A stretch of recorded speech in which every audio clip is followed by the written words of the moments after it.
Okay. Good afternoon, comrades. Let's greet Tango. I see Comrade Tango. I see Comrade Neil, and I see Comrade Jane is just joining now. And there are other comrades that are also joining on the panel. We have just started the broadcasting. And we have just started doing the live broadcast on Facebook. Welcome, comrades. Sorry for the slight delay. So we were trying to wait for people and also are trying to get ourselves used to this system. Just one ground rule, maybe if we can just, if we are not the one talking, if we can keep our mics muted so that it actually reduces the possibilities of feedback, and then when you have a chance to speak, then we will do so. We will then. I'm gonna give over to Comrade Musa, who's gonna start us and with the introductory stuff about this webinar. Comrade Musa. Okay, greetings, comrades, and thank you for joining us again in our webinars, which we actually discuss broader macroeconomic issues, where we try to give alternative to the dominant neoliberal narratives that dominates our daily life. So as the Chris Hani Institute, we have embarked on this webinars on economic transformation and broader macroeconomic issues to try and give progressive scholars and academics and comrades a voice to actually help us to try and work out alternatives to the dominant narratives. So we started last week with Comrade Rob Davis, who gave us an alternative on alternative towards a post COVID-19 and broader economic framework on the political economy issues. And then today we're having our second seminar, and we're grateful that everyone could join us today. And I'll hand over to Comrade Tim, is our director, to actually introduce our speaker for the day. Thank you.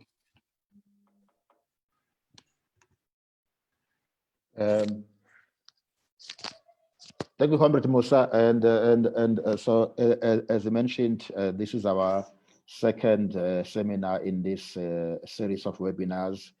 So essentially, as Musa has just mentioned,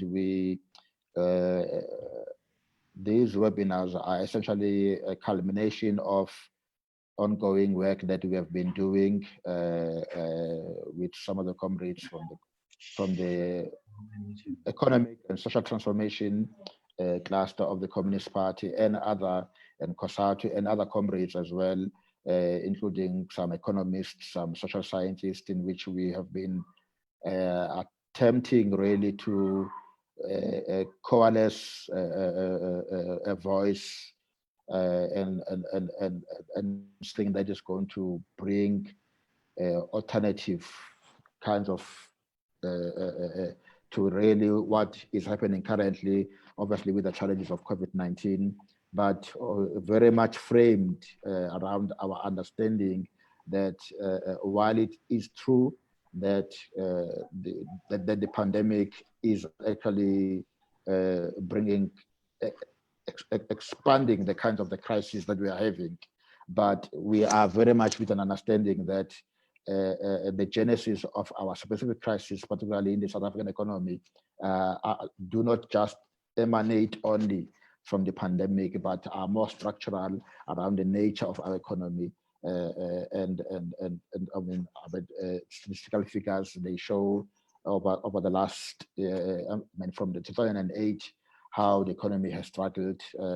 We have had 2 consecutive technical recessions, both in 2018 and 2019, constant growing unemployment from 27% for 27.6 in 2018 to 29.1 in 2019, rising inequality, and so our understanding that COVID essentially only just accentuated a structural crisis. And so the response is not just about responding to COVID, but essentially requires probably a structural response to really transform the nature of our economy. And so last week we started with a session that was presented by Comrade Rob Davis, and in which presented a broader macroeconomic framework around how really do we, the kind of an analysis essentially that begins to bring both a comprehensive but also a more fuller framework, an historical framework that shows the relationship between even the crisis of the pandemic to the crisis of the economy, but also to the broader crisis of how capitalist accumulation produces these kinds of problems and continues to produce them. And so why then this needs the kinds of responses, both in terms of the health, but also even in terms of the economy. So today we have a pleasure to have Comrade Redge Nkosi, and Comrade Redge is the executive director and the research head of the First Source Money, and which is essentially a research organization that they do work on finance, macroeconomic policies, and those.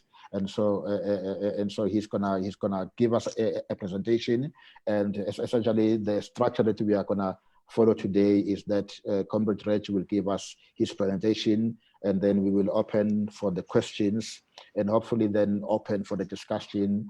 And the format that we will take essentially is that we will have questions emanating from comrades that are part of the panel here, but also we will also have Comrade Deboho, Comrade Tuva, Comrade Noktula, and Comrade Amilka helping us to actually also track the questions that are going to come from the comrades who are following us from the Facebook live stream, and also so that we can really make the discussion as much broader as possible. And so without further ado, I would like us to give over to Comrade Redge to give us his presentation. Thank you.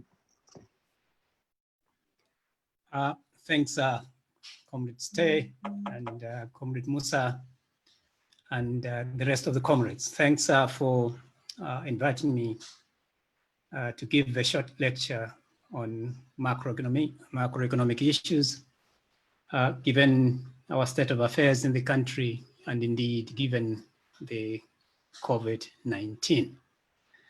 I have a few slides, just about 4 or so.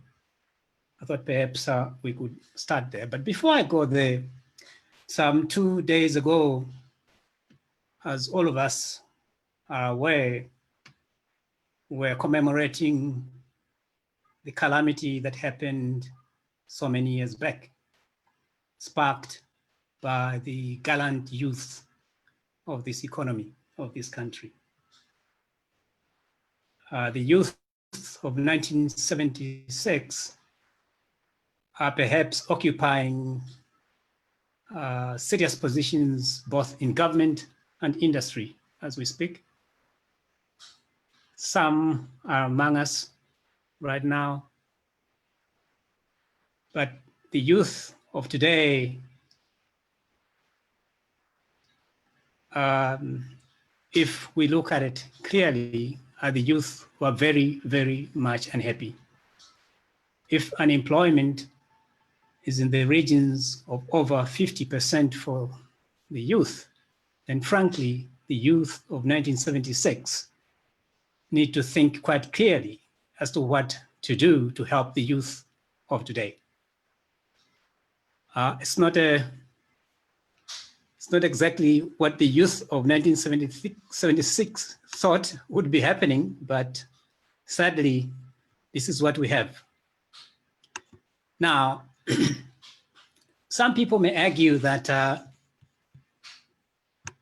monetary policy is at the center of the challenges that we find ourselves with. And whether that is correct, we're going to have a look. But before also I start that, maybe also it's important to just broadly thank the Chris Hani Institute for hosting this webinar. Right, so,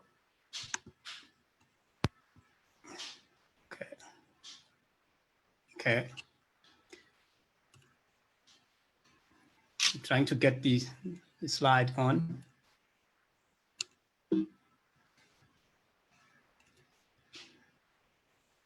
Okay. Okay. Right. Colleagues, I asked a question whether, in fact, monetary policy is perhaps also one of those policies that should be helping out the youth today.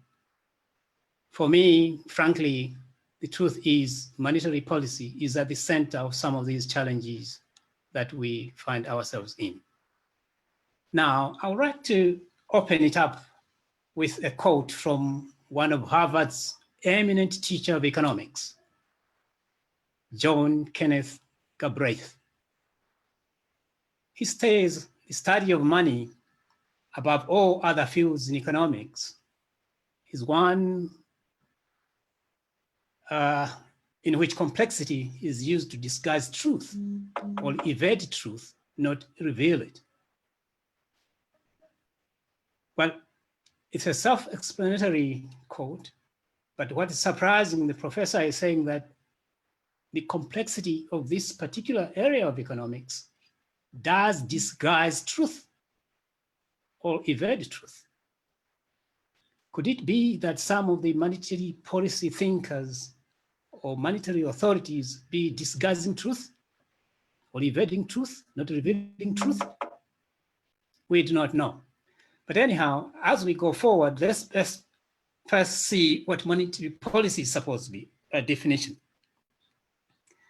Well, as you read the monetary policy is obviously that aspect of the macroeconomic policy used by the central bank to manage, and I put in brackets, control money supply and the interest rate. The other part that is in brackets there with a view to ensuring price stability and general trust in the currency is added because it does extend in some way to that. But what does it mean if they say monetary policy is about the control of money supply and the interest rates? That effectively in economics, for economists who are here, they think the Reserve Bank has the capacity to control the flow of money in an economy, and obviously to control interest rates. I think the interest rates that's referred to here are the short-term interest rates, not the long-term, because that is supposed to be endogenous. So by them saying the Reserve Bank controls money supply, effectively they're saying money is endogenous. But whether that is the case, frankly, is a matter of contention. But many of us from post-Keynesian schools, heterodox school, think money is actually endogenous, not exogenous. So money cannot be controlled by a central bank at all. But what exactly is money? Again, in economics, serious economists say money has not been defined at all. We know when you get to matric, get to first year university and so on, we're told that money is the store of value, medium of exchange and so on. But those, frankly, are the uses of money, not the definition of money. Today, I heard the governor talk about the definition of money being the M0, M3, and so on and so forth. Well, actually, that also is not truly the definition of money. If money was defined properly, we should have been able to model it out quite clearly. And as we know, most economists know, there was a breakdown of the money demand function when trying to model the quantity equation. Velocity has been declining, and money, which was seen to have a stable relationship with GDP, unfortunately has been found to be unstable. So money basically hasn't been defined. So what should we be saying monetary policy is if money has not been defined? It is a debate in economics. Most economists on the right continue to think money is a mere veil. Meanwhile, economists on the left think money is the it. All monetary economies must use money if they are to function. Meanwhile, on the right, they say, well, money is a mere activity on top of real exchange. But whatever the contradictions that are there, life goes on nonetheless. And monetary policy is being conducted the world over. Now, traditional monetary policy gives us a role of what monetary policy is. It includes the promotion of economic growth, achieving full employment, smoothing business cycles, preventing financial crisis, and stabilizing long-term rates. And of course, real exchange rate as well. But as you will see, those are the traditional roles of monetary policy. It seems quite clear that not all these objectives are consistent with each other. If we look at the current mandate of the Reserve Bank, which is the price stability, it's quite frankly not consistent with any full employment at all. If it's not consistent with full employment, should it be that then the Reserve Bank is partly to blame for high unemployment if it pursues price stability? These are some of the questions that economists have been asking and continue to ask up to date. And therefore, the choice of any framework, like the inflation targeting framework, is not one that must be must be picked up just because, for example, we see it being done in the UK or in Zimbabwe or in Botswana. Should be consistent with the domestic circumstances. And if in 1994, if in 1996, if in 2000, if in 2020, the domestic circumstances dictate that unemployment is the key challenge of the economy, and then South Africa chooses price stability as its mandate, would that then perhaps not tell us that price stability or the choice is to continuously produce high unemployment, since price stability is inconsistent with full employment? However, where we think about it, it's important that I think those charged with monetary policy, those charged with macroeconomic policy, need to organize themselves with a view to supporting their country, consistent with the challenges that exist in the country. We know in Asia Pacific, for example, inflation targeting wasn't the framework. Quite clearly, because in their mind, or in those countries' understandings, the understanding was that inflation targeting is not going to support the domestic circumstances or the domestic challenges or the domestic goals they thought are important for their countries. However, in South Africa, we did choose price stability as the as the mandate for a Reserve Bank. Now, inflation targeting since 2000, that's when we introduced in the country, I think, but even before then, there were some elements of inflation targeting. I personally, and indeed a number of persons, think the adoption of inflation targeting was not based on domestic considerations at all. Like I said, in 1994, 1993, in 2000 up to date, our fundamental challenges that we confront or confronted us then remain unresolved, and those are unemployment, economic and industrial growth, basically structural transformation, poverty, and inequality. Instead of picking up a framework that would be consistent with the need to reduce unemployment, South Africa found itself choosing inflation targeting, which, as we know, is inconsistent with unemployment. Now, if the adoption of inflation targeting is not based on consideration, on that domestic consideration, what was it based on? And why was it based on those aspects that we based our decisions on?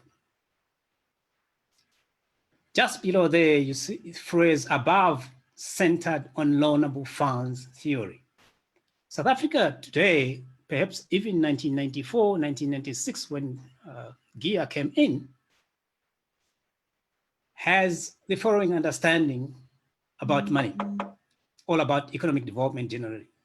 We assume that for a country to develop,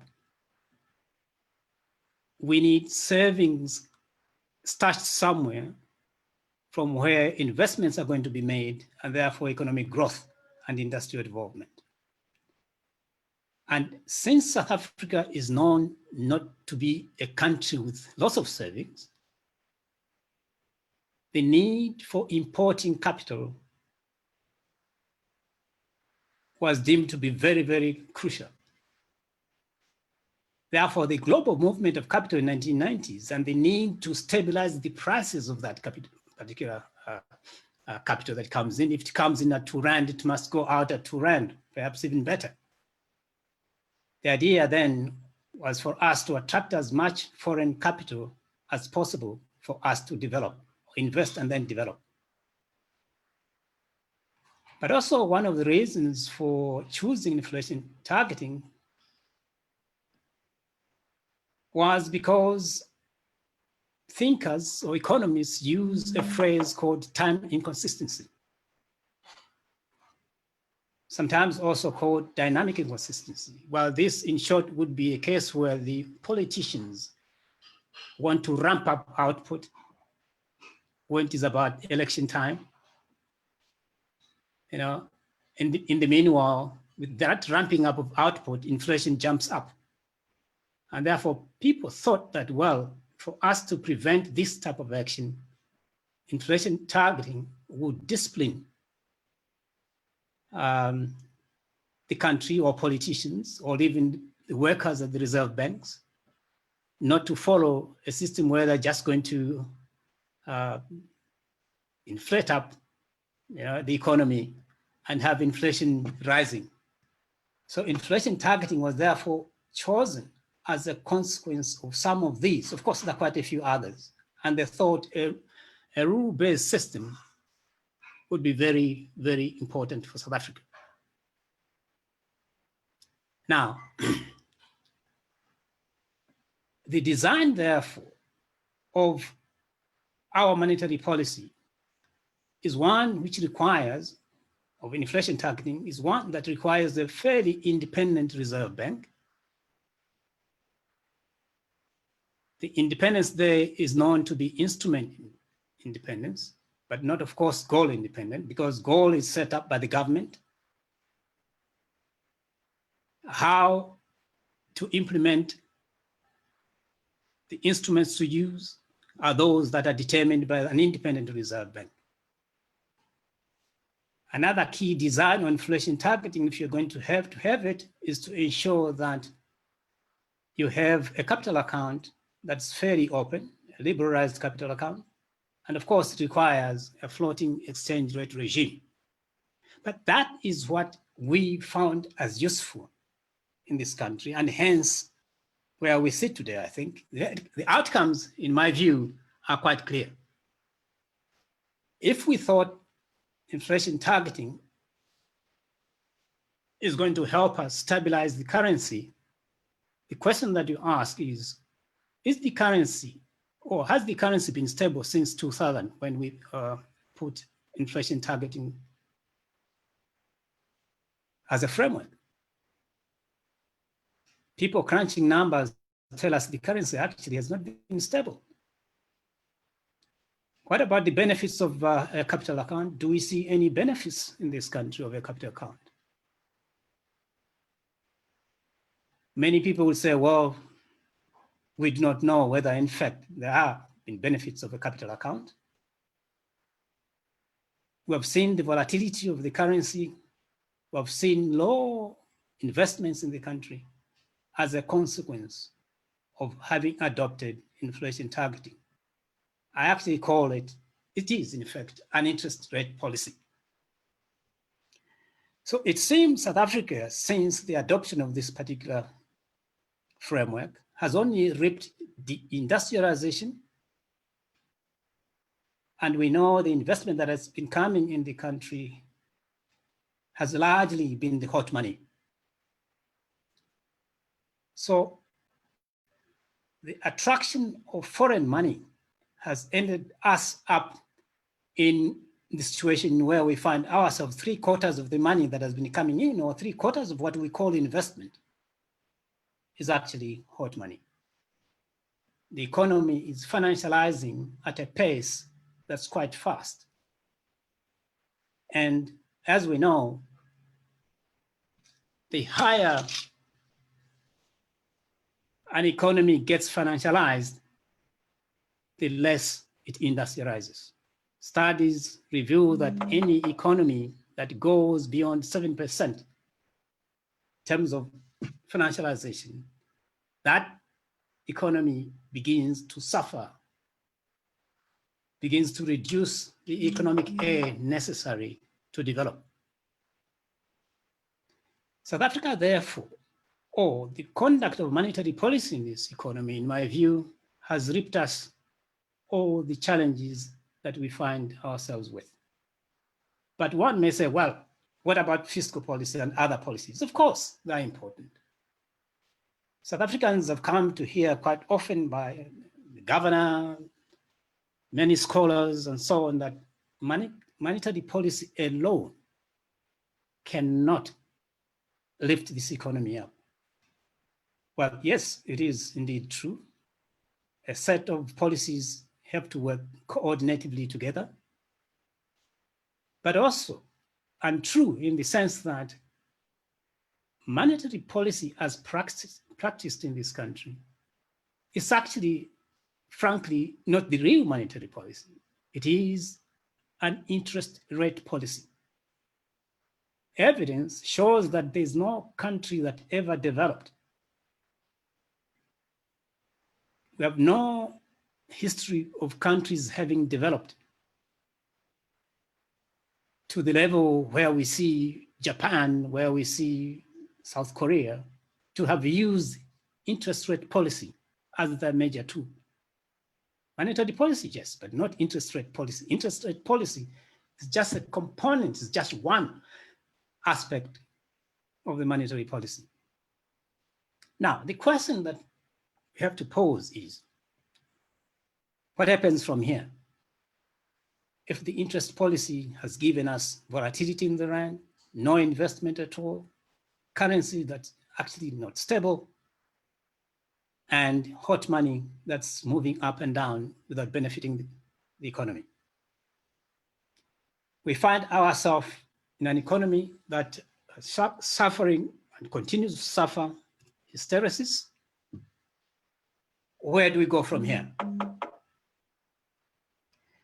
Earlier on, I indicated that M0, M1, up to M4, sometimes M3, depending which jurisdiction you're in, is regarded as money or money supply. Actually, I call those a savings supply, not money supply. It's money that is not in use, that is money parked in banks and other financial institutions. And I also said that any monetary policy that we have to put in place has to be consistent with the domestic challenges or domestic circumstances. I feel if we're going to have to develop South Africa differently, it's important to observe what our key goals are or objectives as a country. And since 1993, that's when the RDP came out actually, or they were writing. The goals of South Africa then and today remain simple and straightforward. We have come to know them. The creation of employment, industrial and economic growth, the removal, if not the reduction of poverty, and many other developmental challenges.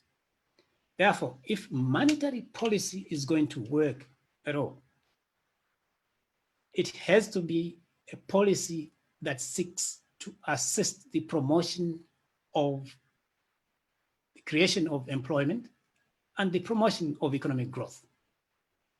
Therefore, a central bank mandate, and indeed the goal, must be consistent with the national goals. I submit to you that inflation targeting is not consistent with the national goals. Some people argue that it does create an environment wherein investment comes in and growth does come in as well as a consequence of that. Well, if that were the case, then frankly, we should have had investment in the country coming. The only investment that we see, as I said, is hot money. That's exactly what we do not want, financializing our economy.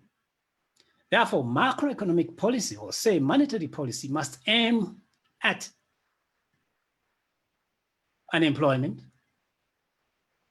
and, of course, economic growth, or what we sometimes, economic and industrial growth, what sometimes we call structural transformation, transforming our economy from where it is as a mining economy or as a primary producer to a high value producer.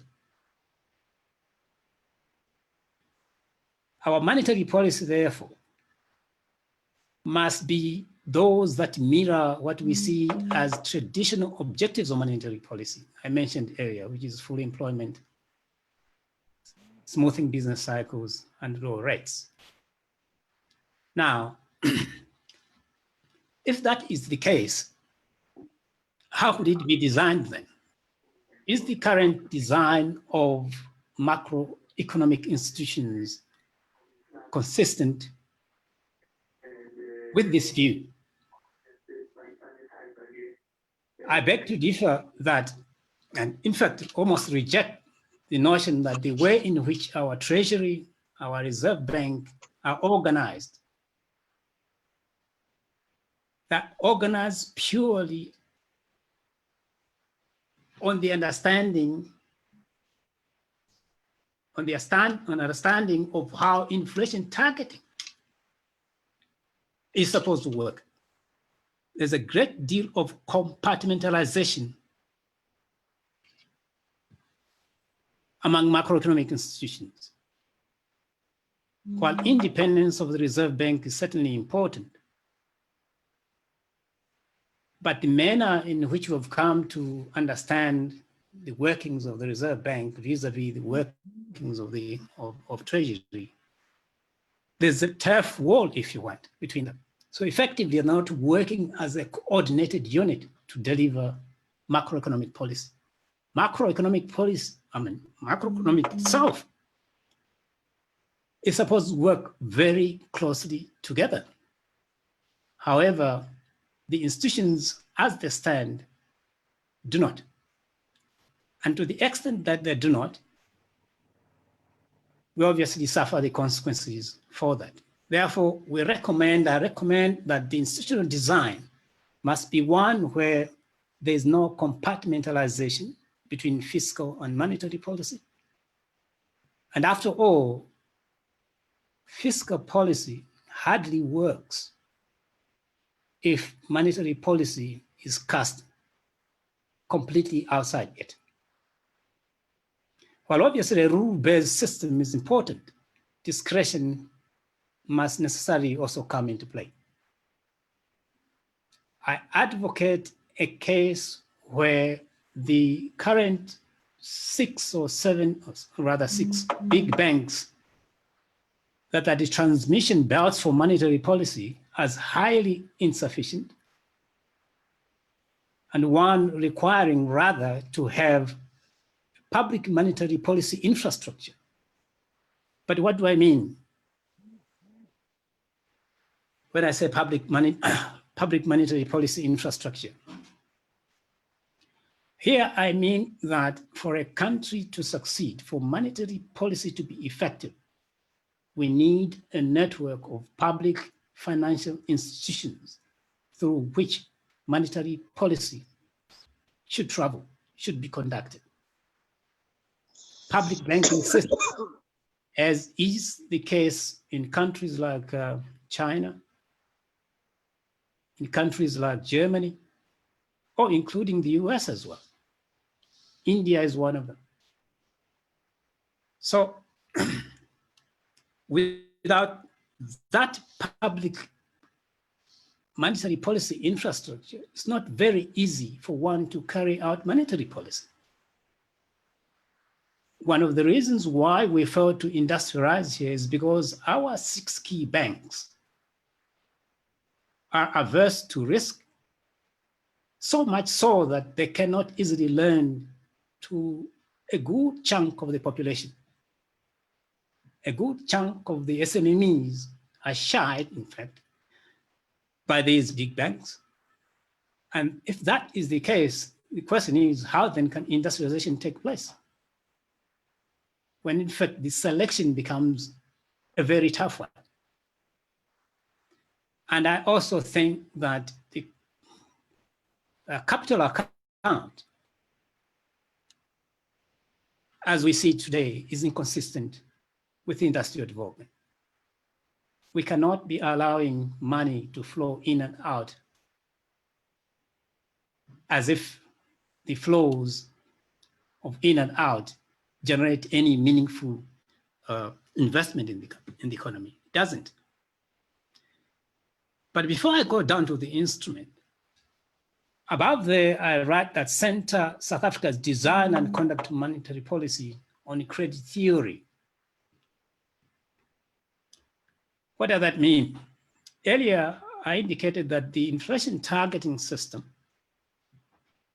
and matters that flow from it, things like attracting foreign investment and so on, are based on the understanding that a country requires savings for it to invest and therefore develop.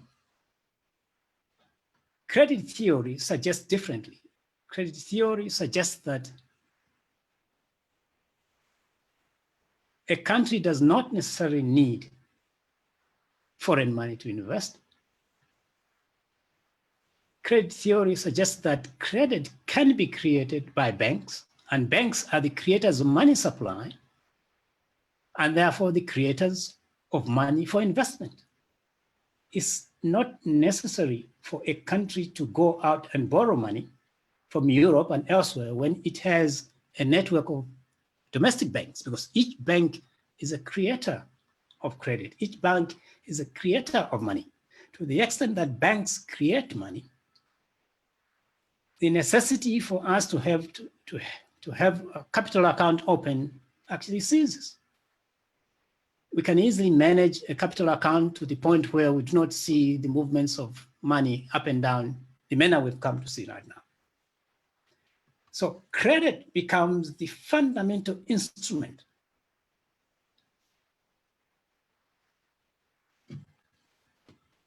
unlike today, interest rate, which is the key instrument on inflation targeting, when it comes to real monetary policy, credit becomes the fundamental instrument. Of course, rates do matter, but they perhaps occupy a second or third rung in importance. It's only credit, not rates, that are so critical for development.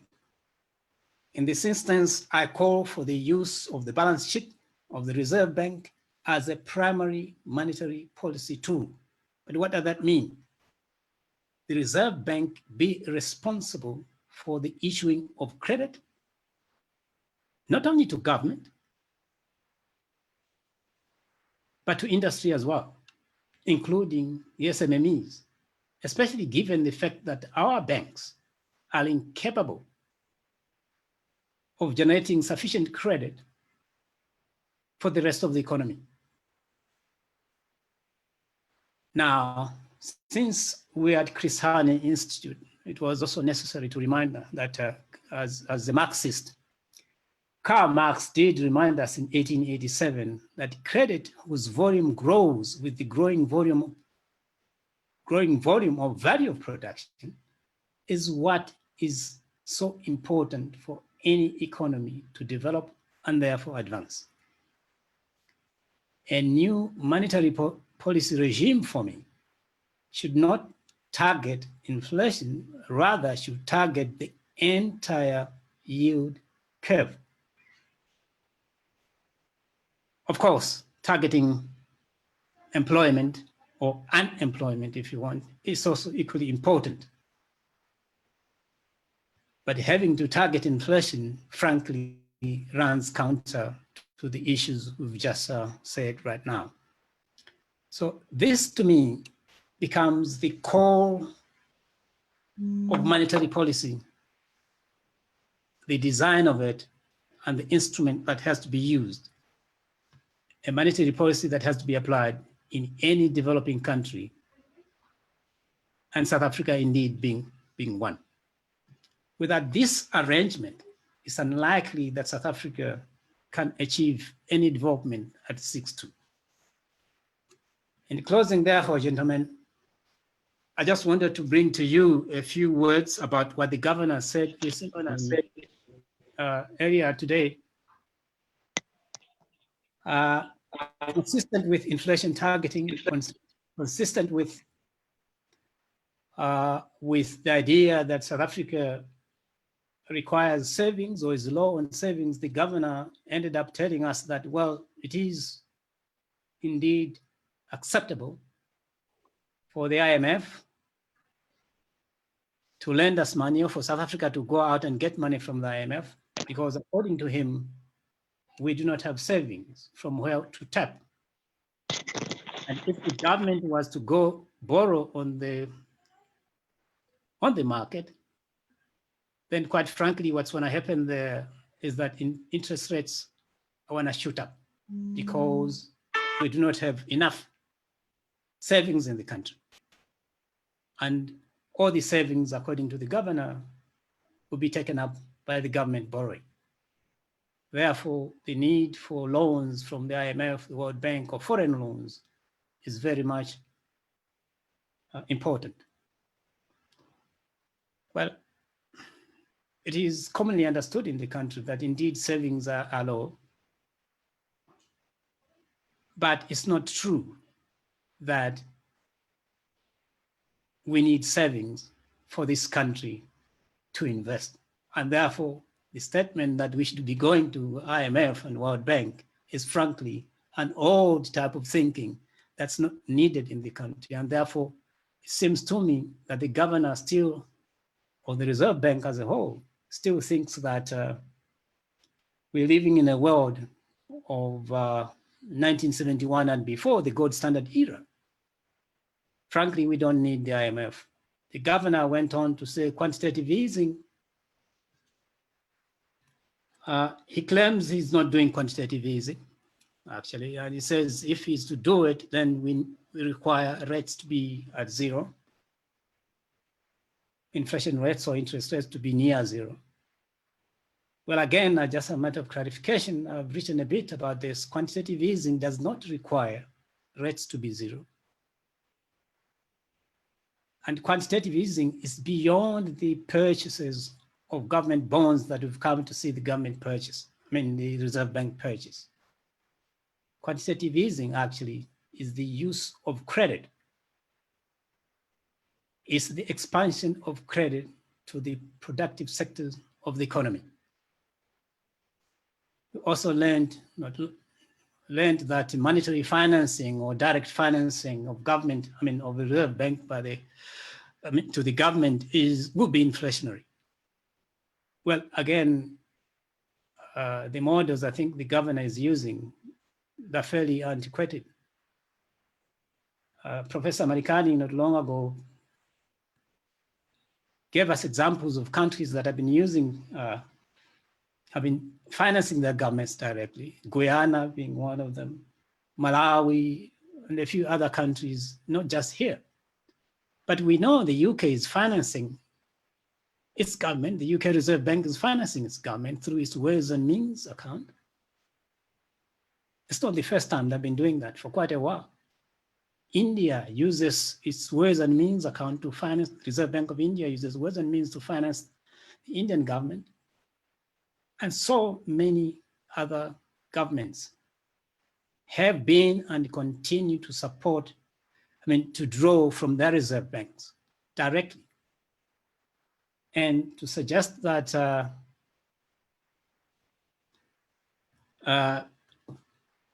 financing government to be inflationary is quite frankly not true. You also remember that the government of Canada for over 40 years used to be financed by the Reserve Bank of Canada. In Australia, the same thing. So financing of governments by the Reserve Bank, especially if that money goes to the productive sectors of the economy, is hardly inflationary.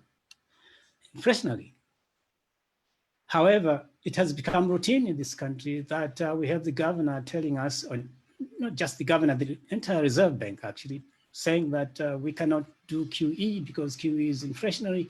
All these issues run contrary to the models of QE, even to the models of financing, of direct financing of governments by reserve banks. It should be dismissed, I think, with the macroeconomic contempt it deserves.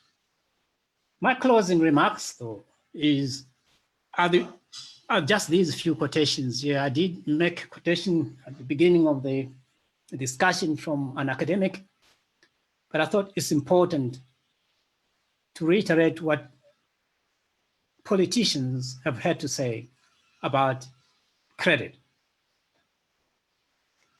Ladies and gentlemen, I'm sure you've seen that. The governor, the President Abraham Lincoln categorically says that public enterprise need to be financed by state.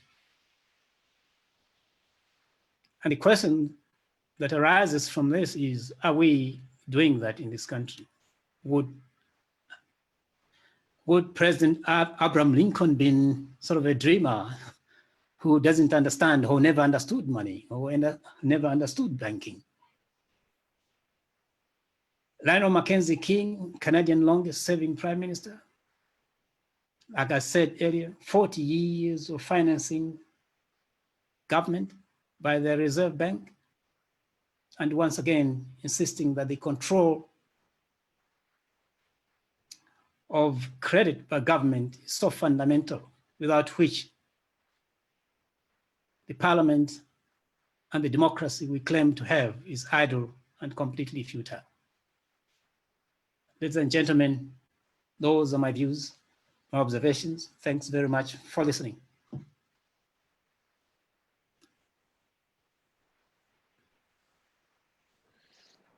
Thank you very much, Comrade Redge, for the presentation, and quite a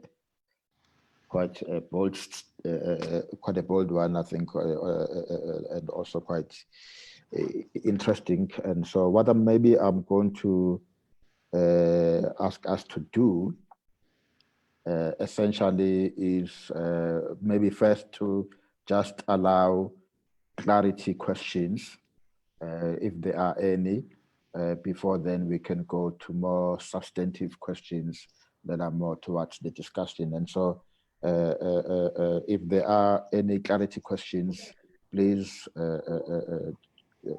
for those who are here on Zoom with us, you can either just raise your hand for those who are on the panel list, and for those who are participant list, you can actually write them down there on the Q&A.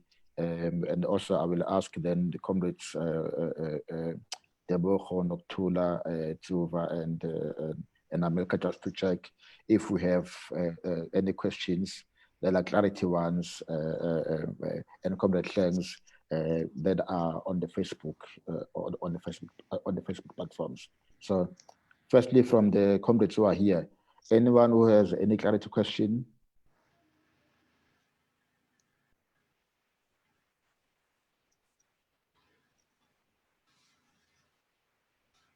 I don't see any hands. I just see a comment by Comrade Rasikan, excellent presentation, Comrade Redge. Comrades, are there any questions for clarity that are being asked from the Facebooks, either from the CHI or even from the SACP ones? Oh, yes, Comrade, thank you. Okay. There is a question coming from the YCL Facebook page, and it's asking, how should the monetary policy relate to the NDR? Okay. Thank you, Comrade. Thanks.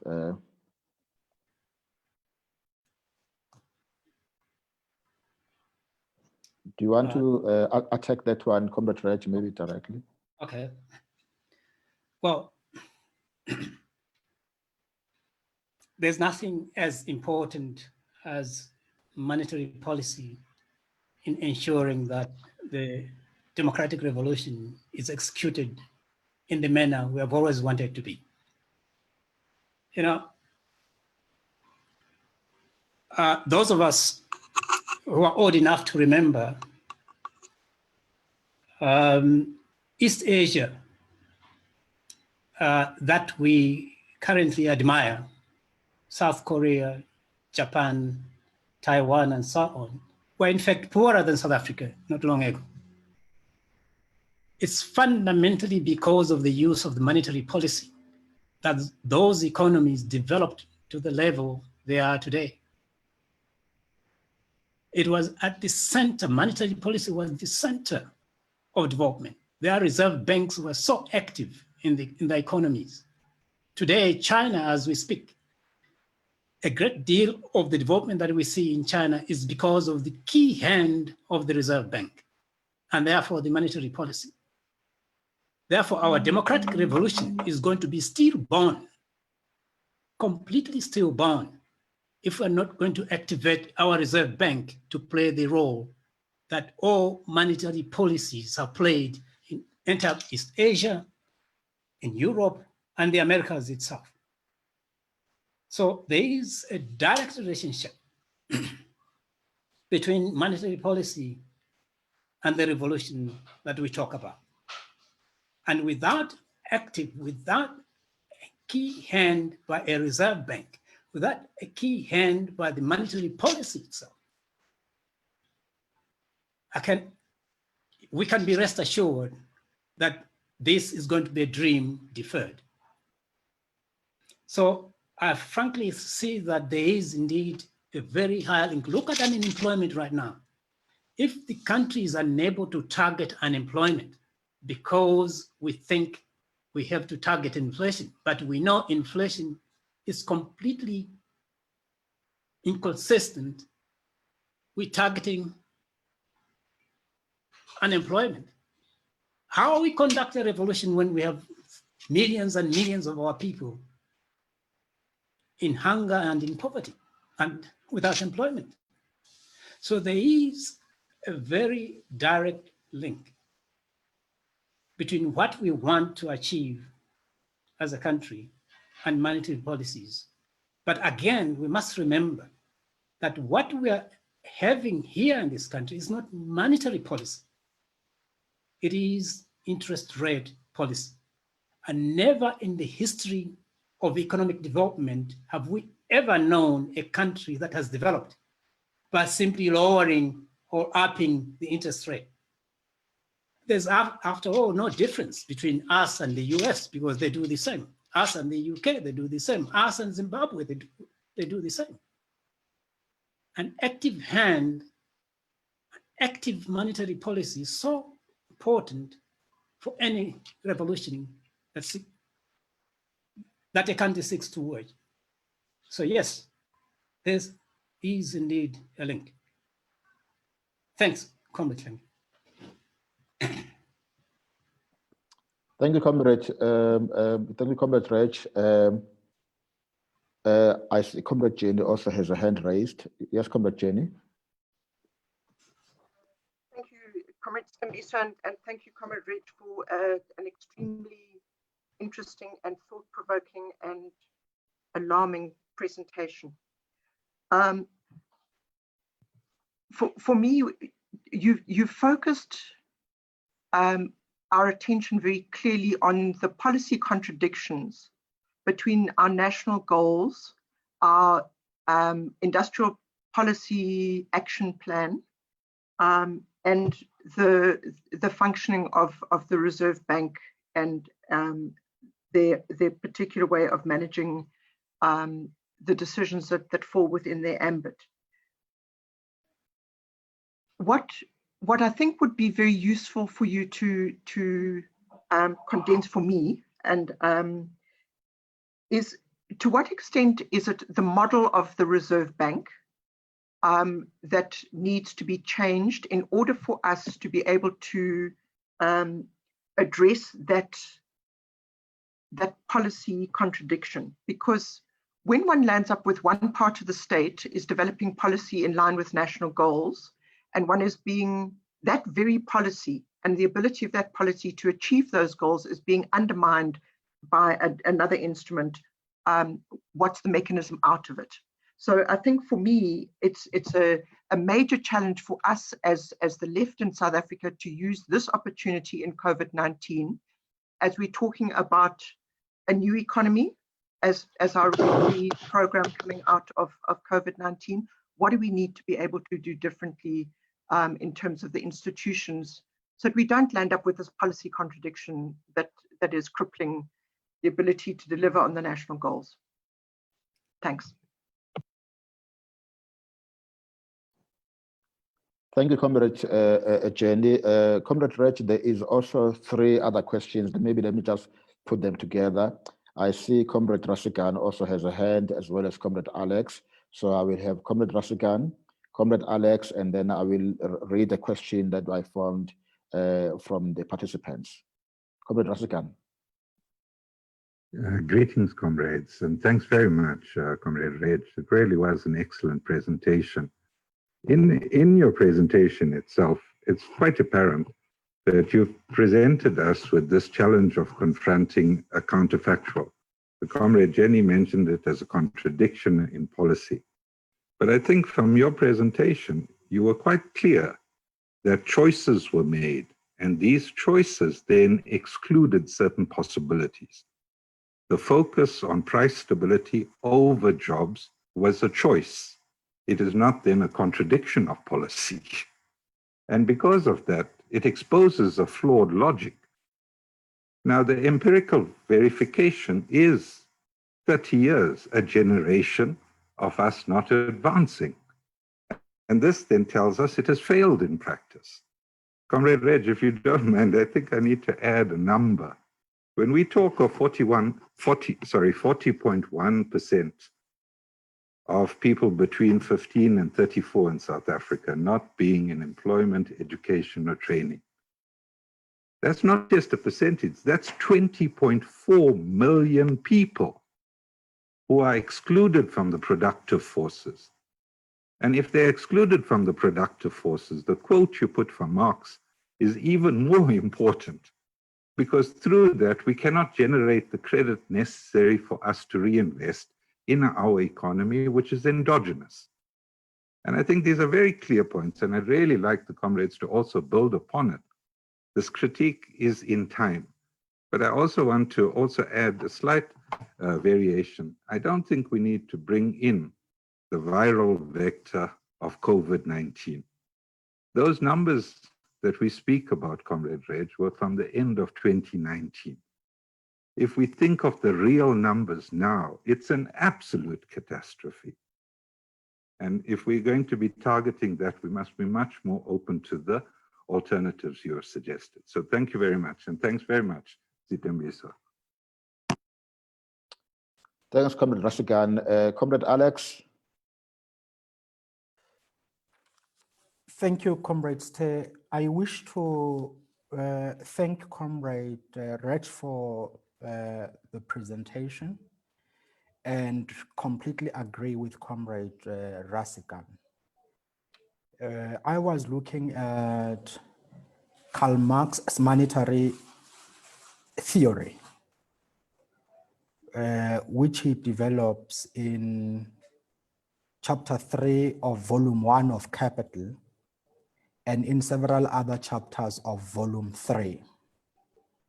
There is something I find very interesting from the definition or the attempts on the definition of money presented by Comrade Redge in that regard.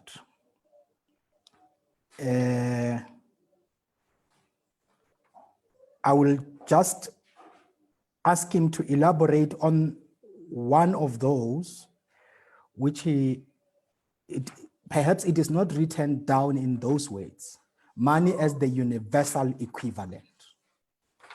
Because the theory, or Marx's theory of money as endogenous, it's very much rooted in his analysis of commodities and the value that is materialized in commodities. And he says that, like, you see, the value that is materialized or crystallized in a commodity, it's in a very big way what makes money to be endogenous. You said something that perhaps you cannot control 100%, because commodities enter the market with value. They don't enter the market without value. So the value is added in production. And money mediates the equivalent in the exchange value of commodities. And the reason why I'm mentioning this is because there is something fundamental in your presentation. Marx says that the central bank is the pivot of the credit system. Together with Frederick Engels in the Manifesto of the Communist Party, they say when the revolution has advanced and the working class has taken over, credit must be centralized in the hands of the state. And that is the working class organized as the state. Now, from your presentation, it comes out very clearly that we have this pivot of the credit system functioning through private commercial banks. And those private commercial banks are not there for national development goals. They are there for profit making, while they are part and parcel of the mechanism of money creation. And I use the term money creation in inverted commas. And I'm referring to the inverted commas because of my acceptance that value, that of my acceptance of of labor as the source of value and of the theory of money as endogenous in commodities. So that is very critical. How can you, if I may return you to your answer on the revolution, how can you drive a revolution while the key instruments of driving that revolution are not in the hands of that revolution? I mean, the 4 to 5 to 6 banks that you referred to are commercial banks. And as monetary channels or as monetary transmission channels, they are clearly not driven by a program decided by the state. I was looking at a report by the People's Bank of China. When it releases the money, it has several instruments and programs. It does tell the banks, this one, you lend it to this particular sector, and these are the terms of the lending. What you referred to as, it determines even interest rates across the yield curve.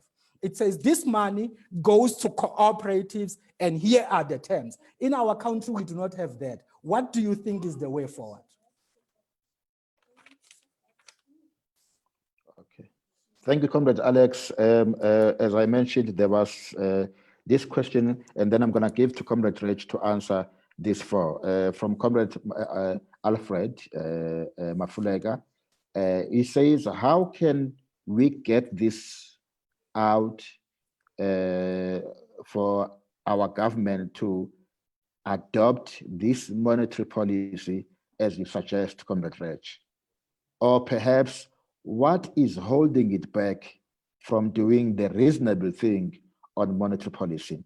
And then secondly, he also asked, and on this issue, and then he says, are we not cutting danger here, like the problems we see on our northern neighbor, where they seem unsure as to what currency they use or have?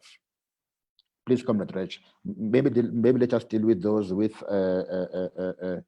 Comrade Jenny, the comment by Comrade Rasikan, and also the point by Comrade Alex, and the question by Comrade Alfred.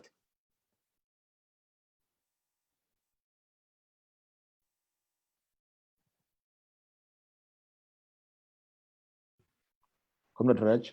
Okay, thanks, Comrade Stay. I was muted there. Very important questions. I'll start with the last one.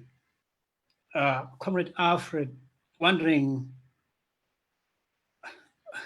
how we can get our government to adopt this approach.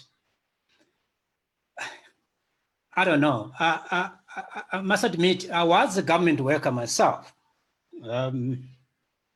since President Mandela's time until President Zuma. So I do have a sense, some sense, if you like, of the processes that a government can take. But at the same time, these processes can take quite a long time, but at the same time, they can take almost immediately if you want. I think as policy officers ourselves, as policy workers ourselves, we could put together a policy framework, depending, it could be a number of months, 3, 4, 6 months, and present it to our cabinet masters to say, this we think is consistent with our development agenda. Please look at it, and so on and so forth. Of course, the cabinet would look at it and throw it to parliament, and so on, and things could move very fast. Now, the choices that we have made as government and the choices that the ANC or the alliance have made in the recent past have been either contradictory or interesting, all right? As we know, the ANC is supposed to be a leftist organization. The SACP is a leftist organization. ASO is So are all other alliance organizations like COSATU and SANC and so on.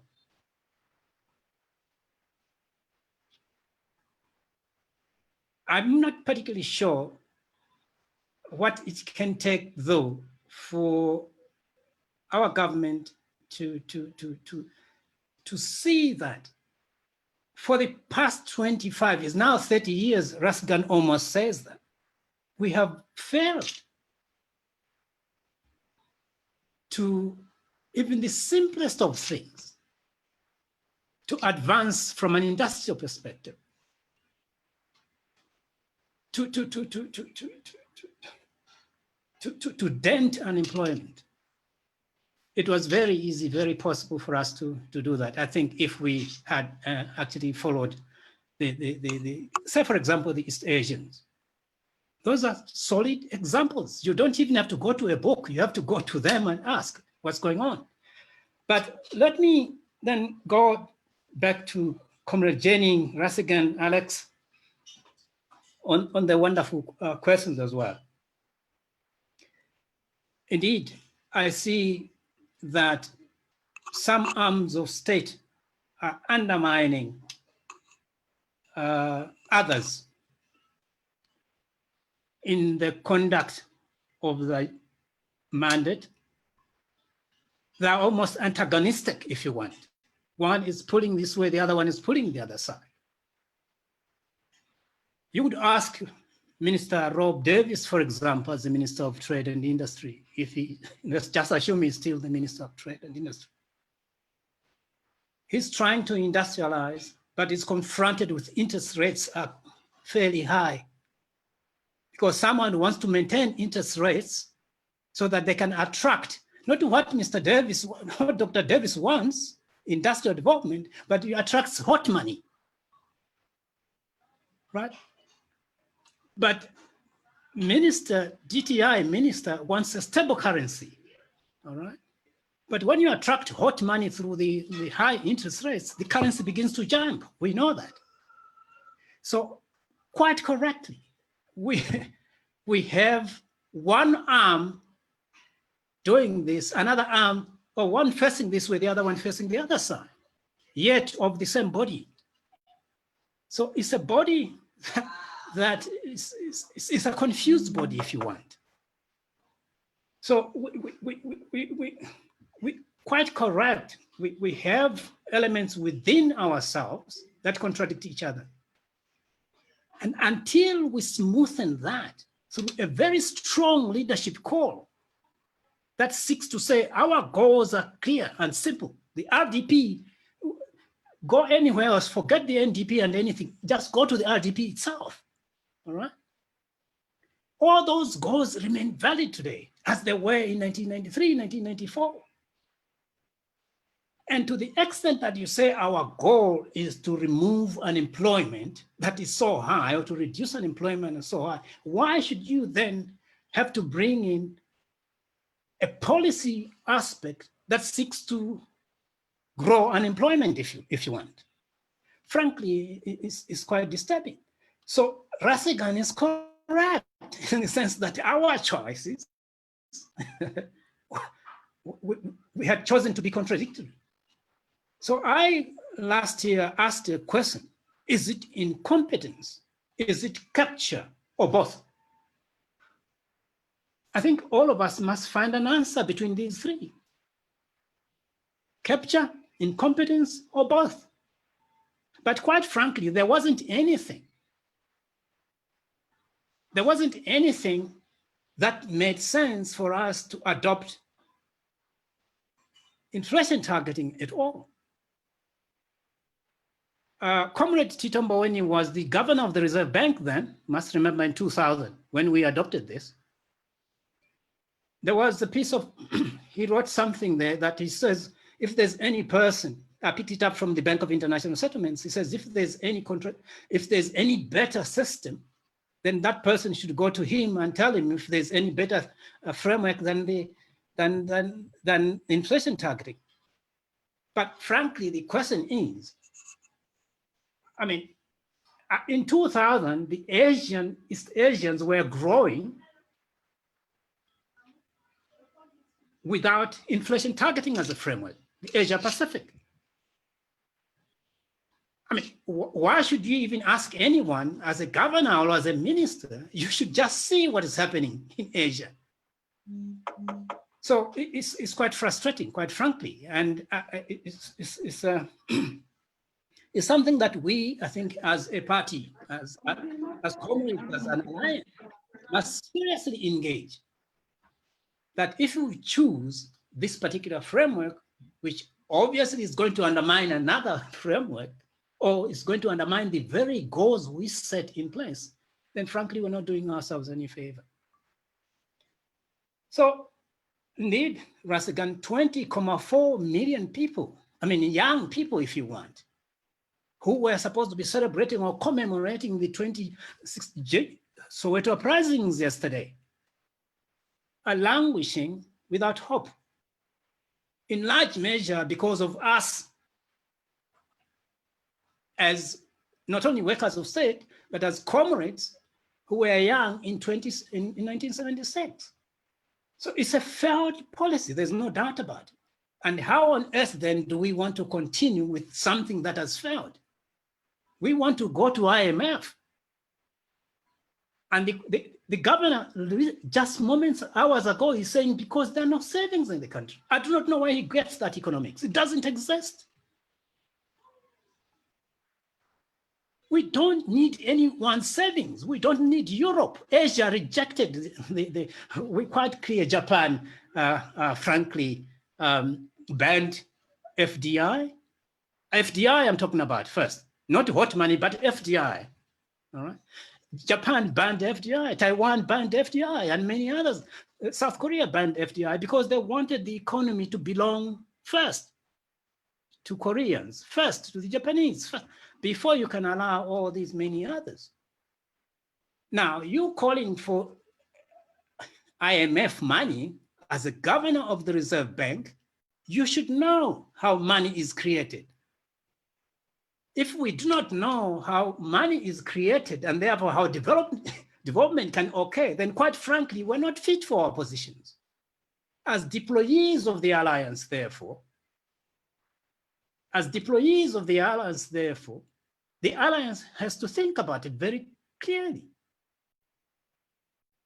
Because there cannot come a point when we have a revolution that we have caused ourselves. We are actually, in my view, brewing up a revolution to occur on us because of our actions. Comrade Alex,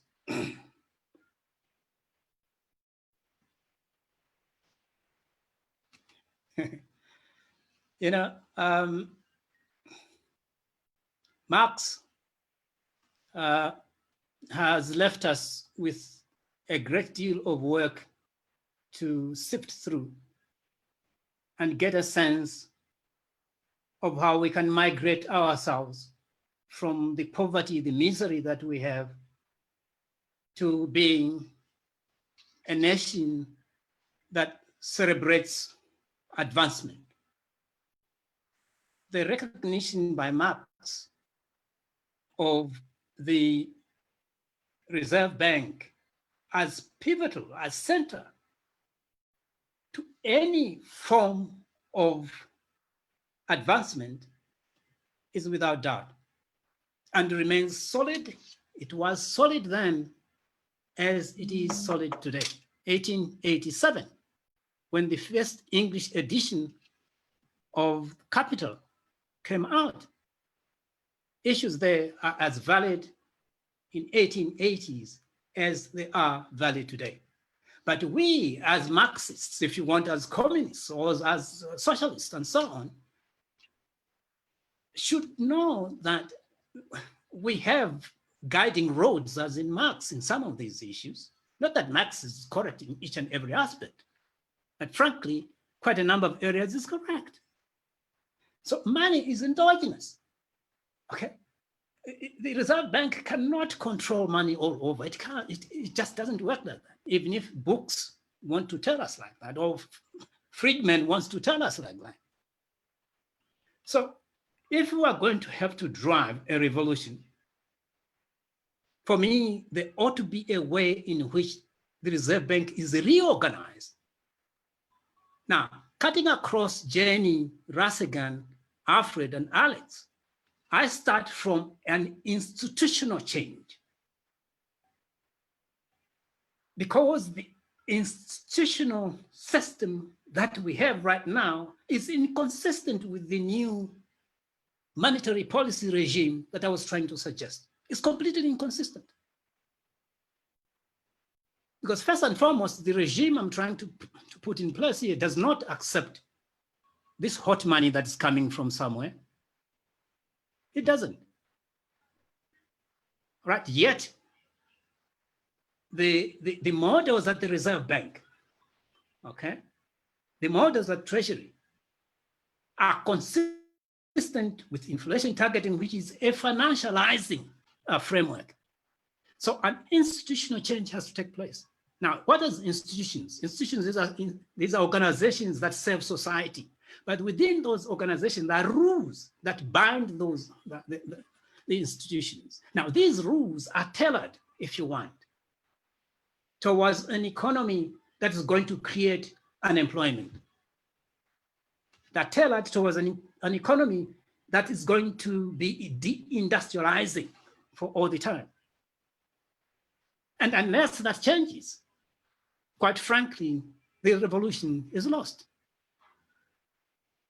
And there can be no other important players than the grouping that's here in the Chris Hani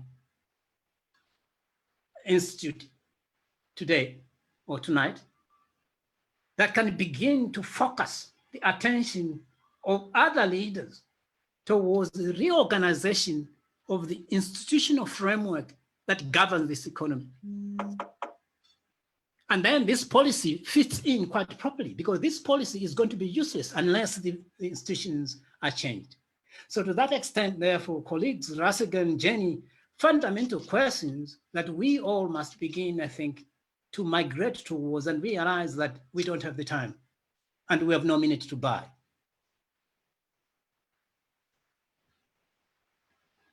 Comrade, stay.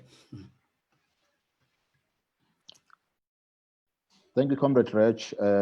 I had just written now that we are open for discussion. So anyone that either a question or even comment or some point that you want to generate an idea or to actually a thread for some discussion, please, they are welcome. And so you can raise hands or you can write on the Q&A for those who are not able to speak. Any contribution? I see Dr. Hatebe. Let's give Dr. Hatebe while we are waiting for others. Please mute, Doc. Please unmute. Thank you. Just a short one, Comrade Redge. How do we fight the scourge of financialization? I think you mentioned it's a serious problem, but what policy measures can be put to fight that scourge, which is pervasive in almost all the countries? Thank you. Thank you, Doc. Yes, Comrade Alex. Yes, there is something I would like Comrade Redge to comment on, but I will make an input. After the 2009 elections, the working class in South Africa had critiqued the institutional model. By the institutional model at this time, I'm just leaving aside the rules. I'm just focusing at the organization of government. The main contention by the working class was that the National Treasury, actually the Department of Finance, and within it, the National Treasury had sort of become the prime ministerial department. And as a result of that, the Department of Economic Development was created. However, that department was not given economic policy formulation mandate and ended up being a department of some industrial policy interventions, working together with the Department of Trade and Industry. The Public Finance Management Act says that the National Treasury, as part of its powers and functions, will coordinate the implementation of government's macroeconomic framework. And I consider that wording to have been very careful, because it does not say the National Treasury will formulate macroeconomic policy. The wording in the Act says the National Treasury will coordinate the implementation of macroeconomic policy. I take that to have been a conclusion made after a consideration that macroeconomic policy or its formulation requires the whole of government departments working together, because each one of them have a role to play. One thing we have seen following the 2019 elections was the dissolution of the Department of Economic Development and its integration into the Department of Trade and Industry. The Department of Labor was given an additional mandate, at least in the new name that it acquired, the Department of Employment and Labor. Whether it was given employment, policy-making powers, we are yet to see. However, what happened in 2019 is that the National Treasury released the paper that it released in August 2019. Something funny happened there.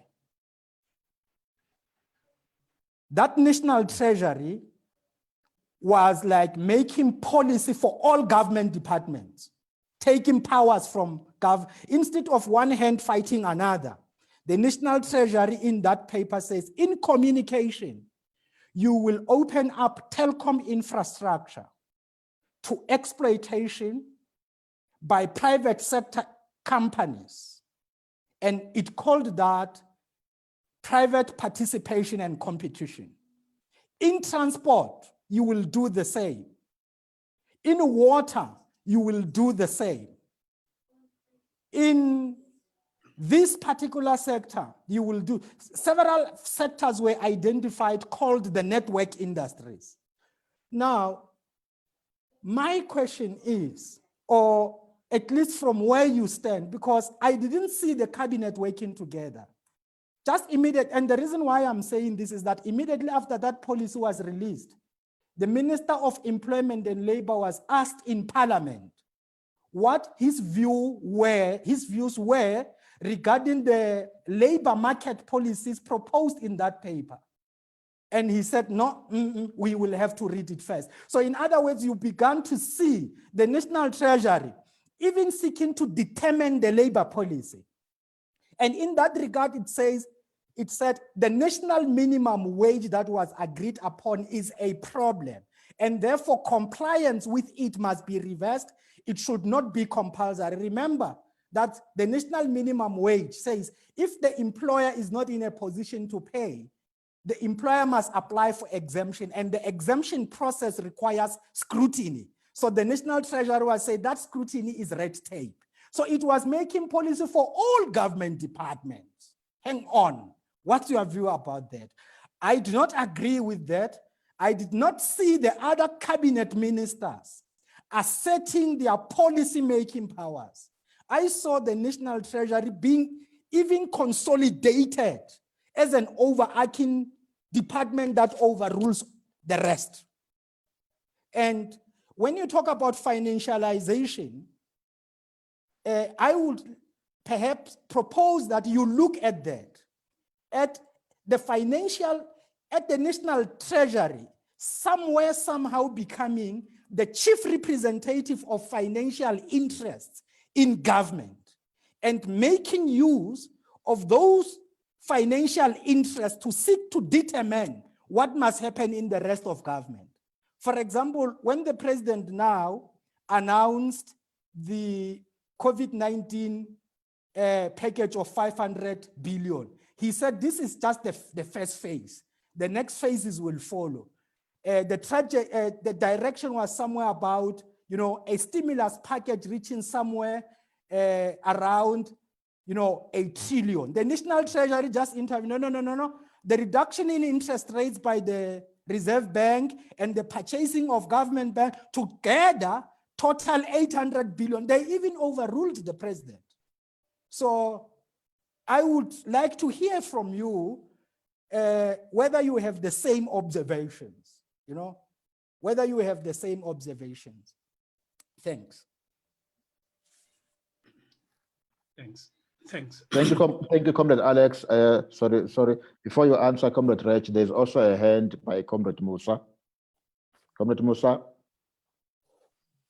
Okay, thank you, Comrade Redge, for a wonderful presentation. I just want to ask, and maybe it's like a clarity-seeking question on, and linking up to Dr. Hadebe's question on, why do you think there's this appetite of this financialization of the South African economy, which actually leads to deindustrialization and high levels of unemployment, as you've outlined? Why do our policymakers see the need for them to financialize the economy, which leads us to these high levels of deindustrialization and unemployment? As Comrade Rasigan has highlighted the figures of 24.4 unemployed youth in South Africa. Thanks. Thank you, Comrade Musa. Before you answer, Comrade Redge, just to add one more thing, maybe not just for you, but I think for the discussion here, I am of the assumption that there is consensus of all of us here of the pertinent issues that are raised by Comrade Redge. And so maybe what is also, I think, important in expanding this discussion, it's actually what then are the actual concrete kinds of struggles that then are necessary, because from the presentation, even from the comments that have been made, Comrade Rasikan, Comrade Jenny, Comrade Alex, and everyone else, what seems clear is that the trajectory that we are having, it's a political trajectory, as meaning are decisions, political decisions by specific interest groups and specific hegemonies that essentially direct how things are, and so maybe then Comrade Redge can get us there. But I think to open it up to all of us, really, I think it is important.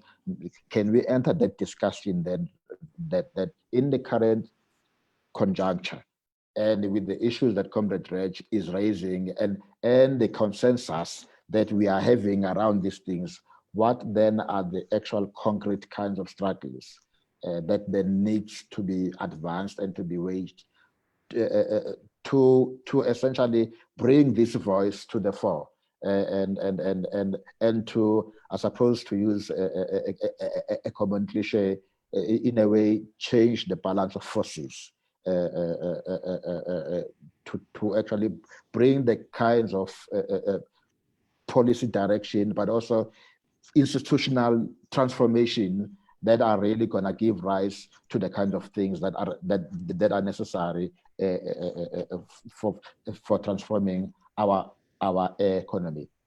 Comrade Redge. Thanks.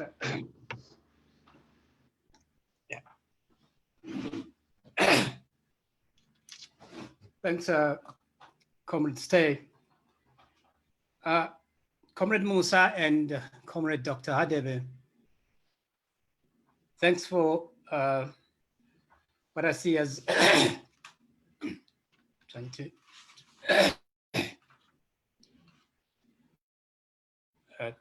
keep this thing out. You see,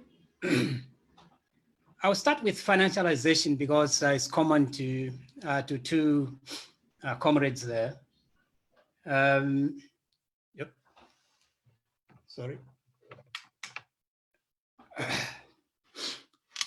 It's common to two comrades here.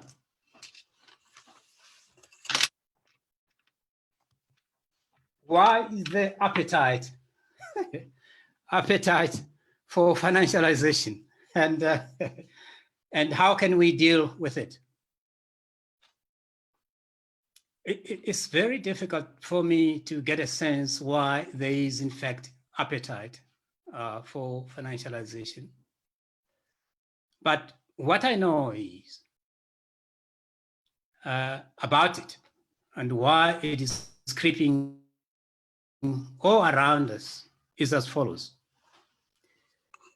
A while back in Europe, discussions had emerged as to the nature of the economy or the economies they were facing. And these discussions had started well before the crisis of 2007, 2008. And how then Europe can continue to sustain itself in a manner consistent with what they have become, what they had come to know as their good life. Now, the collapse of the economy in 2007, 2008 was a shock. And that collapse itself was, in a way, triggered by the very manner in which the economies were working. So when the collapse happened in 2007, around end 2008, Mark Carney, was it Mark Carney? He had just been appointed, I think. Mark Carney of the Reserve Bank of the UK chaired a meeting in Switzerland, a meeting that began to discuss how to reorganize the global economy. But in fact, it was about how to reorganize the European economy. And they then took the Bank of International Settlements. There's the Financial Services Board there. And it began to think of how to reorganize the new global architecture, financial architecture.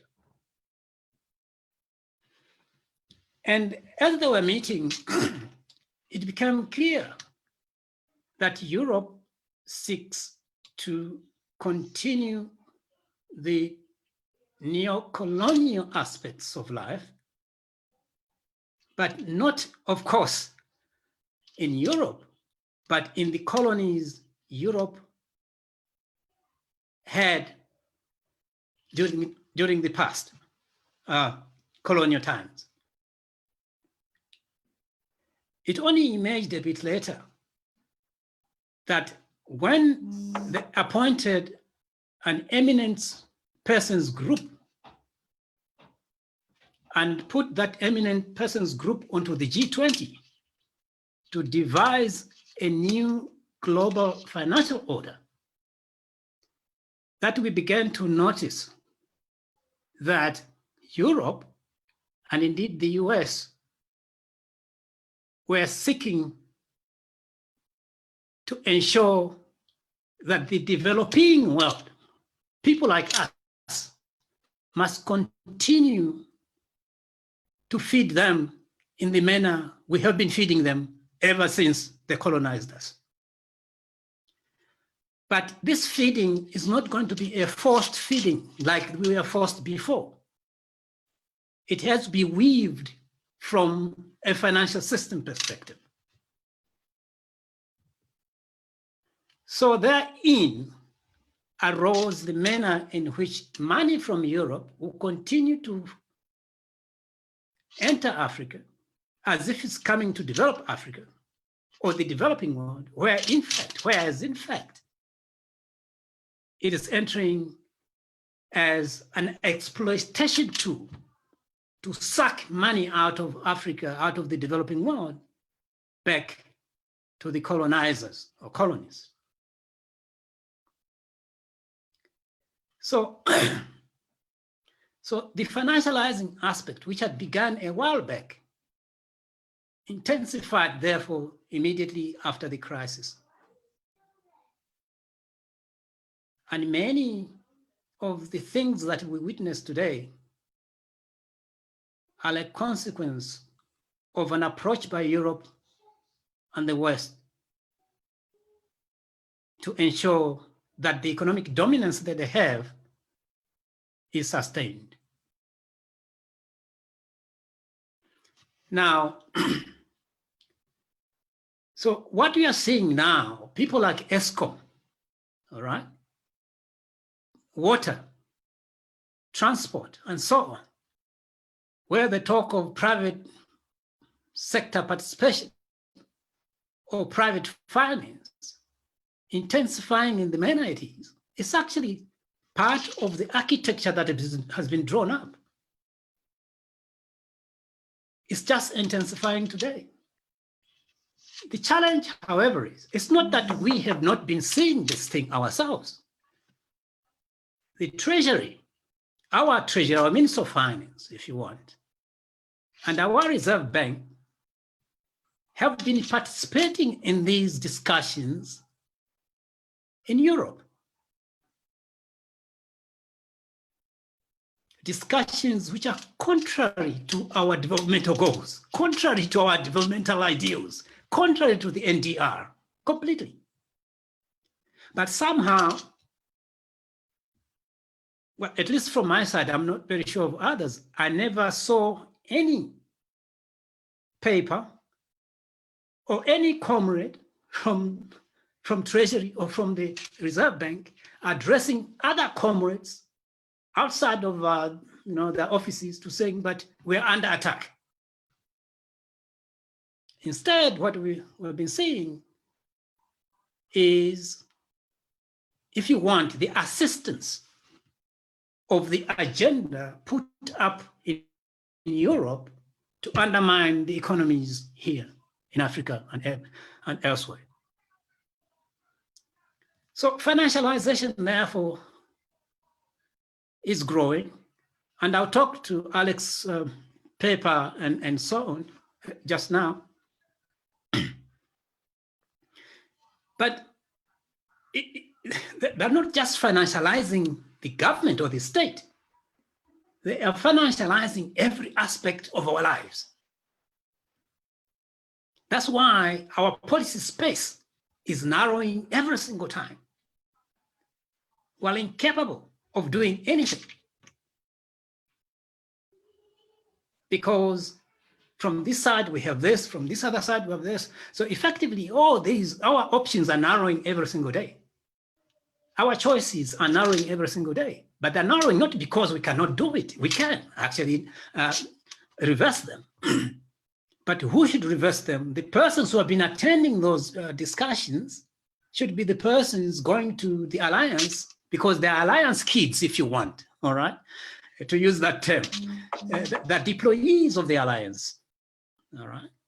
They should be therefore warning the alliance to saying, there's this that is happening and so on and so forth. So the alliance begins to formulate policy against the very things that are intended to work against us. Now, You know, financialization is a big term. It hasn't received a formal definition, but we know what is actually happening. Part of the reason why we're industrializing is financialization is growing. Like I said, the more you financialize, the more you suck economic air necessary for industrial development. Right? Now, how do we de-industrialize, Comrade Khadel? I think it's your question. Well, earlier on, I mentioned of the inflation targeting as effectively a financialization tool, all right? But inflation targeting says you should open up your border of money flows, all right? Like I said the other time, it's like opening up a border between Zimbabwe and us. There should never be any person between at Badbridge River. So any Zimbabwe should flow in and out. I do not know whether that is acceptable to us, or opening a border between Maputo and Nelspruit. So inflation targeting has got all those. Inflation targeting is compartmentalizing the comrades, if you want. So a comrade at the Reserve Bank feels so important that we do not want to listen to a comrade at the Treasury, for example. So it's like, you remember the black on black violence at some point in time? All right. Some people told us we are fighting amongst ourselves, when in fact there's someone behind who is actually causing you and me to fight. So that the institutional setup of financialization is exactly as we have now accepted between Treasury, Treasury, the FSB, the Reserve Bank, DTI, and so on. All right? And money, therefore, is coming to destabilize the order that we seek to create. So one way of de-financialization is first to block the borders that are open, so are wide open. I mean, why is China industrializing? It's because they've closed the borders, isn't it?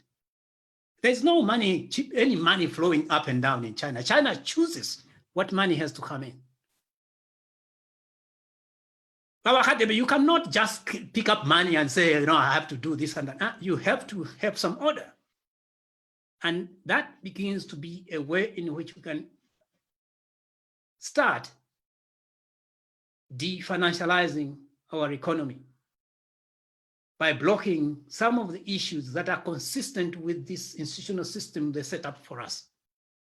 You must remember, we didn't put up the happenings that are there at the Treasury and the Reserve Bank. No, we didn't. No one would say that. There's no ANC man who put up that. There's no alliance men who did that. These things were taught to us by those people. So therefore, if I were to summarize on this particular matter, there's a way in which we can begin to change these institutions in the manner in which they're organized, set up, and the rules thereof. And also, when the president says blended finance is very good, actually it's not good at all. It has never been good. You know, if you want to find the definition of blended finance, it's there. It's bad definition. All right? And why should any one of us rejoice in blended finance? We shouldn't be. All right?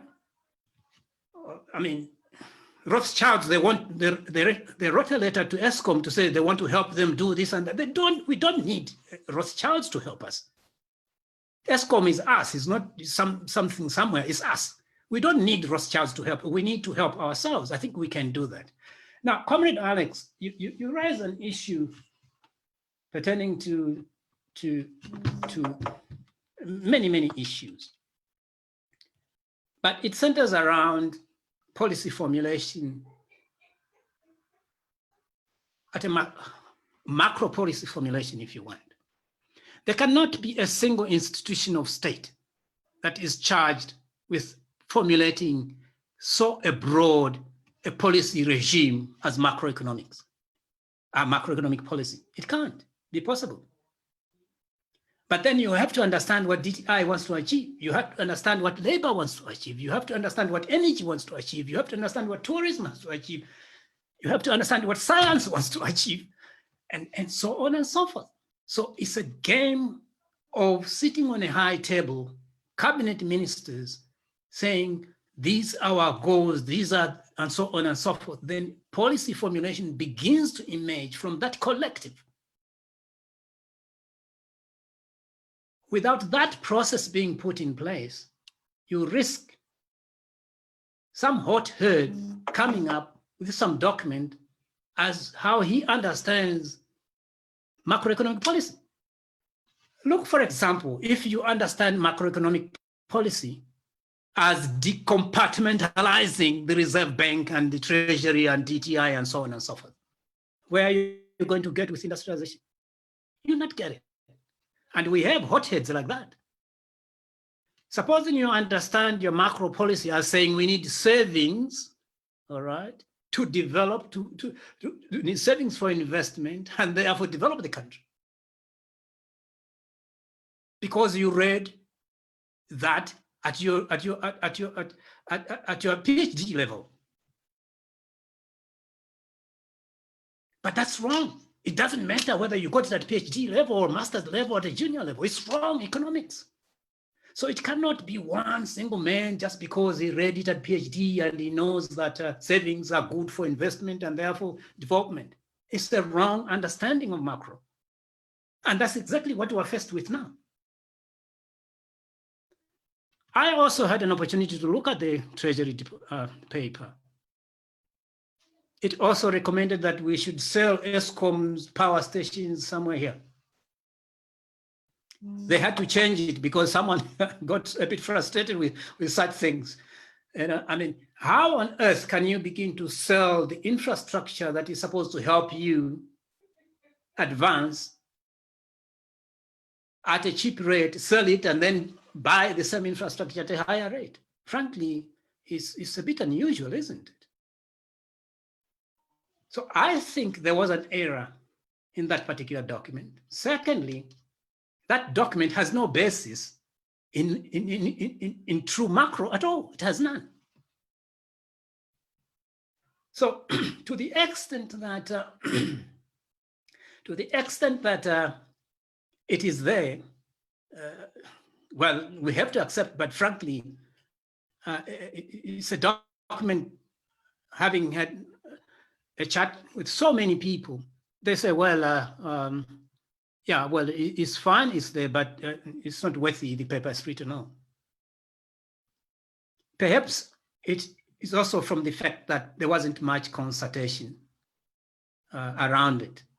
So I think that, you know, stories of 800 billion rands being the money that we have in the economy and so on, again, there's no such. We don't have such money.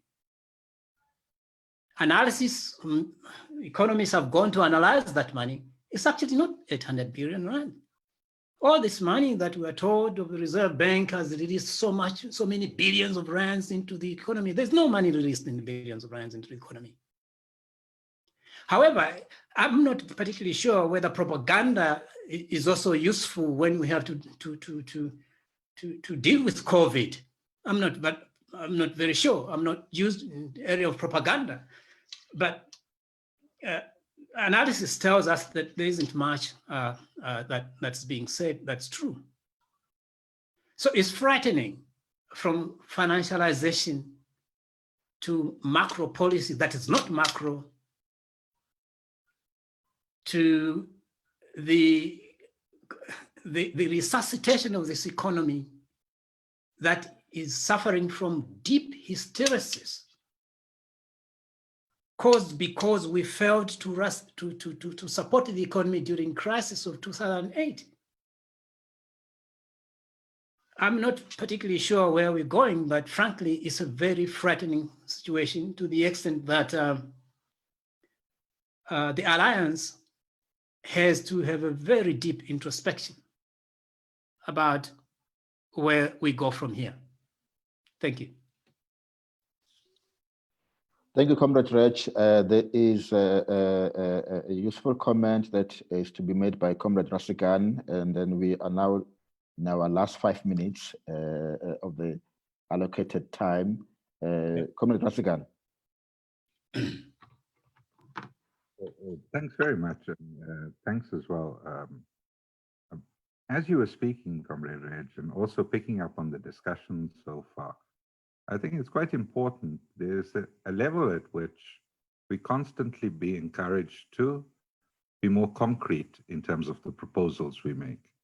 But there's something that gets highlighted in your presentation, and I think also the resonance amongst all the comrades on this call, and that is about the intellectual capture that takes place when we are framed and locked into certain institutional choices of which the logic is flawed.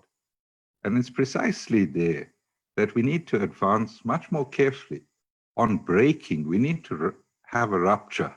We can't continue within the same institutional frameworks, expecting different results.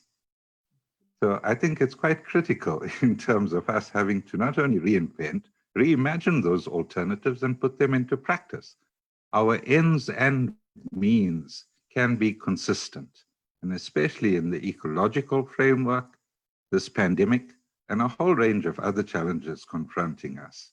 We need to think more holistically and not revert back into these silos, no matter how tightly framed they are ideologically.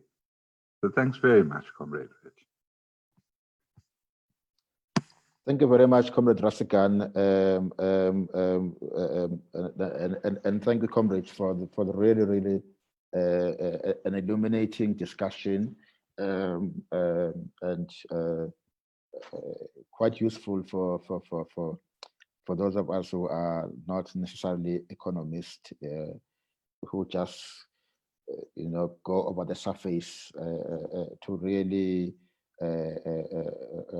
get the kind of details that was advanced by Comrade Redge, and so we really do want to continue the discussions. We really do want to continue the engagements, and so for those who are following on Facebook, you can continue to make comments and questions even there, even for later, because as we mentioned last week, and also I mentioned earlier on, we are making these sessions a continuing engagement, and so next week Thursday we will have another session as well, and the following one, and so this is going to be a continuing engagement in which we are really trying to build this kind of momentum around how do we provide space for alternative thinking and really get kind of ideas that are really, as Comrade Rasigan was saying, a counter imagination, new kinds of imagination that enables us to see things that are beyond what we are told currently, that are the actual contours and are the actual boundaries of what we can do. And so there is more stuff that's going to come. And I am also happy to announce that we have a special session on this coming Saturday, the 20th, at 4 o'clock. And let me try and use this share screen thing so that I can see if I'm also as advanced as other comrades are.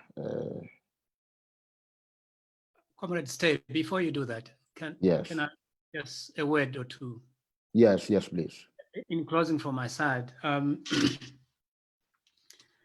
Comrade Rasigan used the phrase institutional framework. Standard macro answers to poor economic outcomes are that, well, the macroeconomic policy is wrong, all right? As we've just said here, macroeconomic policy is wrong. So that becomes the answer. And therefore, we have to correct the macroeconomic policy as we're seeking to correct now. In reality, if we correct the macroeconomic framework, the regime itself, without correcting the institutional framework under which this regime is going to be housed, the war, the battle is lost. It's a fundamental issue. It may be ignored in macroeconomics itself, that institutions and the framework that govern us, stay. Without change to those institutional systems or institutional framework, it doesn't matter how good the framework, the regime that you've put in place. It is a failed game. And frankly, we need to look as institutions, and Comrade Alex and other leaders must be shifted back to the institutional framework. The rest will follow. I thank you. Thanks, Comrade. Thanks, Comrade Redge. As I was saying earlier on, let me just do a share screen and hopefully it's going to work.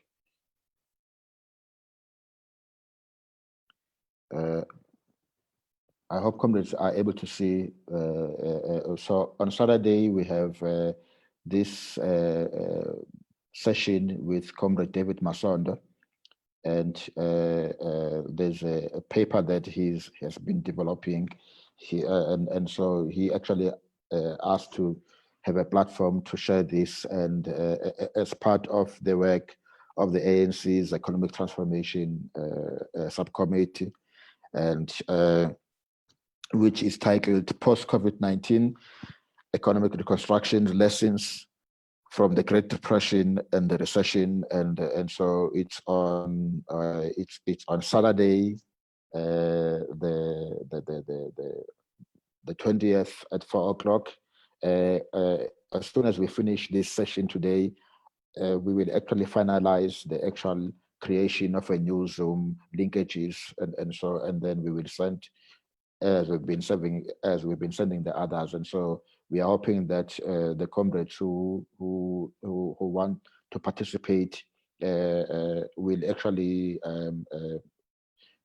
be able to become part of this session. But we are quite excited about the possibility of this engagement that we're going to have on Saturday. Before we close, let me just find out if there's anything that maybe Comrade Alex would like to share before we close.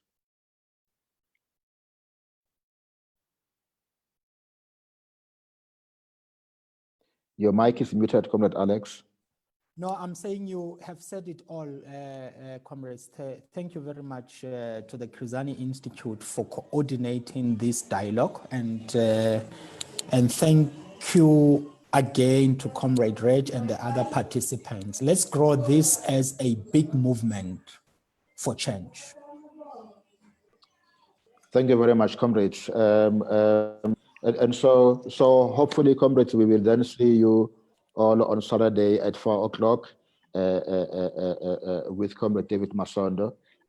But as I mentioned, we are continuing with these webinars every Thursday. So next week, Thursday, at the same time, we will have also another webinar, likely with Comrade Chris, and also even the following ones. And so essentially, we have also just likely in the next coming weeks to have even Comrade Asker, who has also indicated a commitment to also make a presentation, so that broadly we can really create a composite engagement around these areas of macro economic policy. And so on that note, comrades, thank you very much for the participation, and so hopefully to see you on Saturday, and for those who won't see on Saturday, hopefully to see you again on Thursday next week. And we'd like to really appreciate Comrade Redge for this presentation. Quite insightful and really quite thought-provoking. And so, and Comrade Redge, by the way, he does write quite a bit on these things, even in the newspapers and also in some columns. And so you can be able to follow some of these ideas and be able to build up on the kinds of the things that he was actually presenting today. Thank you very much, comrades. Thank you. Thank you. Thank you very much. Please take care and be well. Thank you. Thanks. Thank you. Thank you.